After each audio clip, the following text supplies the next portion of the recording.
One of the difficulties of discipleship and faith is knowing what to do, knowing which way to go, and how we might best embody our faith in our actions. Recently, our congregation worked out a faith statement to try and help us figure that out. We decided that faith in action is loving, respectful, and transformative. These words, loving, respectful, and transformative, serve as a stepping off point, a foundation upon which we can orient our lives and faith to reflect those values. But there's a bit of a challenge here too. Who is to say what is loving, respectful, and transformative? These words can mean very different things to very different people, and in a faith context, there is a wide range of different expressions of faithful living in churches and in the wider world. In the United States, there are roughly 200 different Christian denominations and a staggering 45,000 different ones around the globe. And those 45,000 denominations make up just one single religion of roughly 4,000 different ones around the world. So who does it right? Who embodies faith in the right way? Who has the correct answers, the right doctrine, the best blueprint? Who of the innumerable spiritual people on this planet do it the best? Have it right? Which way? The answer? No one. No one. Not a single person. Not a single ministry group, faith community, association, conference, denomination, or religious tradition out there can claim to be the authorities and keepers of absolute truth. It's why there are so many expressions of faith around the globe. It's why organized religion in America is in decline, because the answers of faith questions can be found anywhere and everywhere in a whole host of ways. And that's okay. Now, we might be tempted, though, to look at the growing numbers of unaffiliated people who identify as spiritual but not religious and cast judgment. We might see them and think it's a cop-out. We might see them leaving the places where we've found answers to life's big questions. And we might be a little bit hurt, because it means that the methods we use to express faith don't work for everyone. And our instinctive response is to get a little defensive. Recognizing the diversity of experience can sometimes make our own experience feel a little bit smaller. We can be tempted to try and insulate ourselves from what lies beyond our own small corner of the world, our small experience, because it provides security for us.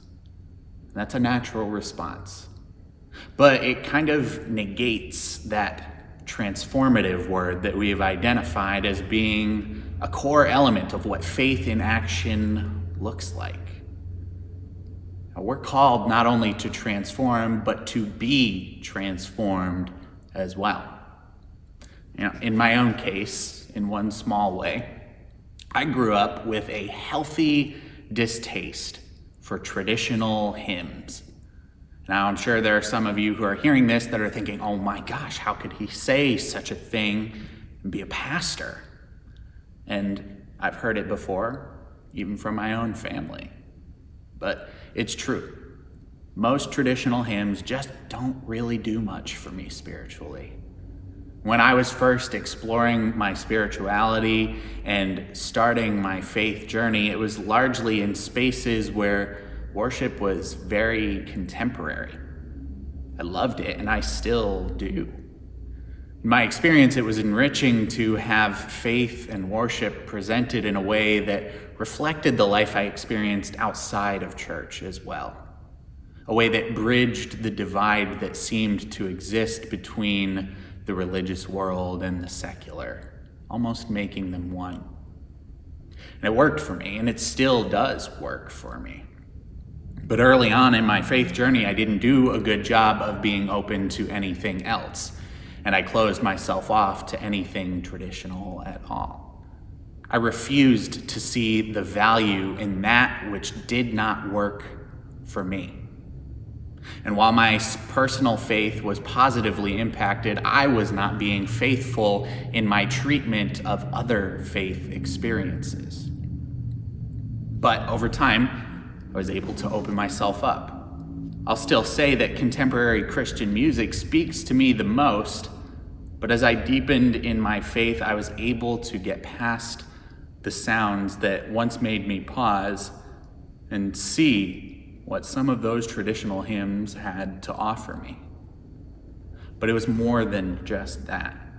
I also learned that certain things don't have to feed me to be valid forms of faith expression, because faith, in the grand scheme of things, is not all about me and my individual experience.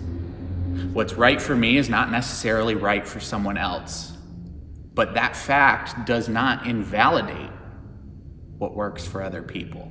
It does not make it lesser than what works for me. We can be tempted to try and eradicate practices around us that don't work for us. If it's not immediately benefiting us, and especially if it's using resources that could be used for the things that feed our individual spirituality, we can fall into the instinctive response of protecting our interests at all costs. And this is exactly what's playing out in our scripture passage today, as Jesus is approached by John, who has just heard of someone performing exorcisms in the name of Christ.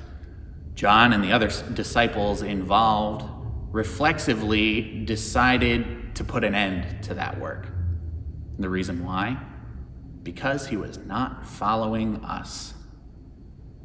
For some more context, earlier in this chapter, Jesus was doing the exact same ministry, casting out a demon from a young boy.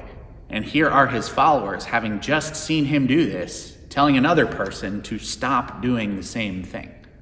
The only difference being that it wasn't happening within their group. It wasn't happening within a place where they could control what was happening. And since it didn't happen in the way that they wanted it, it had to stop. This tribal mindset is tough to combat. When closed off in-groups form, they often see outsiders, those who are different from them, as a threat to their existence. This is exactly what the disciples think of this unnamed person doing ministry elsewhere. They see them as a threat to their own influence and control. He could create a following bigger than Jesus. So they stop him, keeping him from participating in ministry in a life-giving, loving way. And Jesus responds to this by saying, "Do not stop him, for no one who does a deed of power in my name will be able to soon afterward speak evil of me. Whoever is not against us is for us." Jesus immediately starts deconstructing the boundaries that groups and individuals often put up, where we and our groups are defined and require others to assimilate in order to be recognized as valid. Jesus explains to his followers, just because this person isn't doing things with this group or like this group, or doing things the way that the group wants them to do things, doesn't mean that this man's ministry is wrong or is not valid. In doing so, Jesus acknowledges that methods and means will always vary. But if the end is loving, respectful, transformative ministry, that ministry is absolutely valid. He moves on, illustrating that what needs to be stopped, what needs to be cut away, is the disciples' instinct to make others bend to their will or to exclude someone because their difference makes them uncomfortable, makes them think that their own experience is in jeopardy. He wants the same thing for us. He wants us to cut away that which makes us exclusionary, that which causes us to draw boundaries. Verses 42 through 48 contain some pretty graphic metaphors to this point, meant to capture the disciples' attention. Jesus won't tolerate an exclusive community.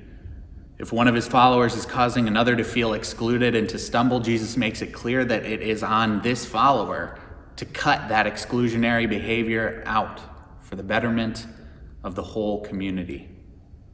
He rounds this passage out with his well-known reference to salt.